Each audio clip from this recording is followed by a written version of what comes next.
যদি পৃথিবী থেকে সকল পোকামাকড় বিলুপ্ত হয়ে যায় তাহলে কি হবে? আপনি হয়তো ভাবছেন কি এমন হবে, এটা হলে তো আরো ভালো হবে। কিন্তু সত্যিটা হলো, পৃথিবীতে যদি কোনো পোকামাকড় না থাকে তাহলে হয়তো পৃথিবীতে কোনো জীবনই বাঁচবে না। প্রথমেই অনেক গাছ মারা যাবে। পোকামাকড় দ্বারাই ফুল গাছগুলোর পলিনেশন হয়। পোকামাকড় না থাকলে এই গাছগুলো ধীরে ধীরে বিলুপ্ত হয়ে যাবে। আবার অনেক জীবজন্তু এই গাছগুলো খেয়ে থাকে। এই গাছগুলোর অভাবে এই জীবজন্তুগুলো আস্তে আস্তে বিলুপ্ত হয়ে যাবে। আবার অনেক পশু পাখি এই পোকামাকড় খেয়ে বেঁচে থাকে। পোকামাকড় না থাকায় তারাও ধীরে ধীরে বিলুপ্ত হয়ে যাবে।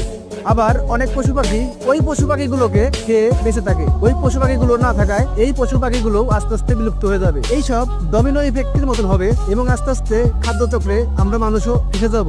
তারই পাশে শুধু জীবজন্তুর লাশ দেখতে পাওয়া যাবে। এইবার তো বুঝতে পারলেন এই ছোট পোকামাকড়গুলো আমাদের জন্য কত গুরুত্বপূর্ণ।